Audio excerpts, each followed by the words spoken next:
Bienvenue dans cette édition du Morning Call. À Sao Tomé, Evaristo Carvalho, l'ancien Premier ministre, sera finalement l'unique candidat au second tour de la présidentielle de dimanche prochain. Ceci fait suite à la décision du président sortant, Manuel Pinto da Costa, de se retirer de la course.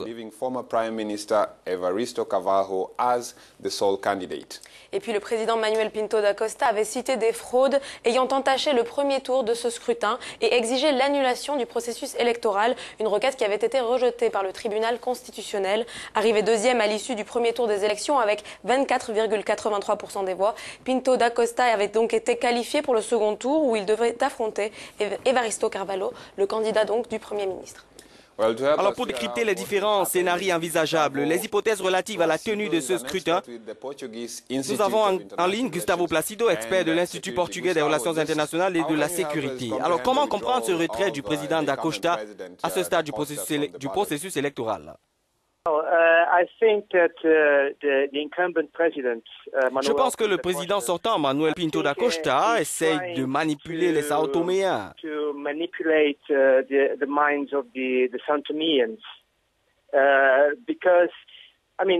La réalité, c'est qu'il peut très bien participer à ce second tour, mais il sait d'avance qu'il ne remportera pas le scrutin. Je le pense parce que, voyez-vous, lorsque vous regardez la configuration politique actuelle à Sao Tomé, le vainqueur du premier tour, Evaristo Carvalho, est soutenu par le parti au pouvoir.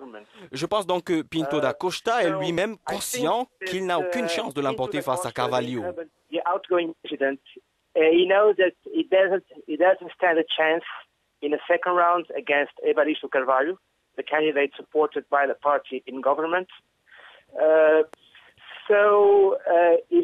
Il essaye donc d'appeler la population à boycotter les élections, non pas pour créer une instabilité politique, mais pour provoquer ce que j'appelle une constipation sociale autour de cette partie du processus.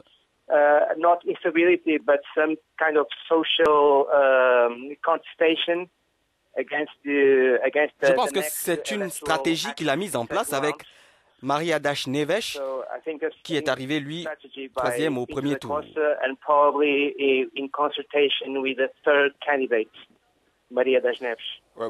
Alors, Gustavo, vers quel scénario se dirige-t-on après le second tour ce week-end? Les accusations de fraude peuvent-elles avoir un impact sur les résultats?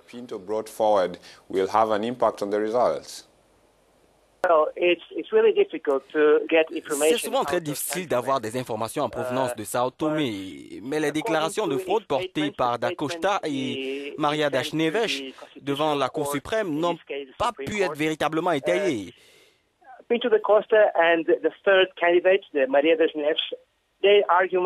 Leurs arguments n'étaient pas assez solides. Je pense que Carvalho sera donc le seul candidat et il devrait bien évidemment remporter cette élection.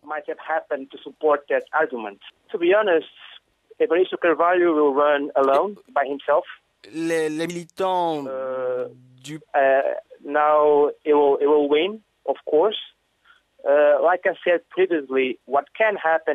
Les militants du parti de da Costa vont boycotter le second tour en espérant que le taux de participation soit très bas et qu'ils puissent faire un recours auprès de la Cour suprême.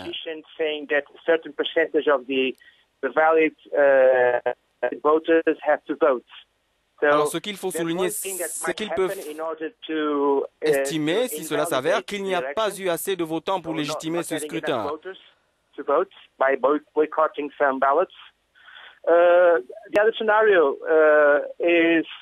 On pourrait également assister à un scénario où la victoire de Carvalho enverrait da Costa en retraite. Et le pouvoir serait concentré entre les mains d'un seul parti politique. Ça pourrait être positif ou négatif. Je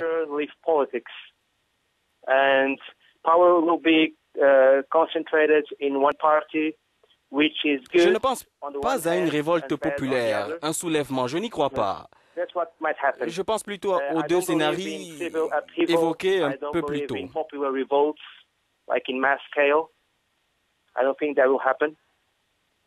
But yeah, these are the two scenarios that can happen.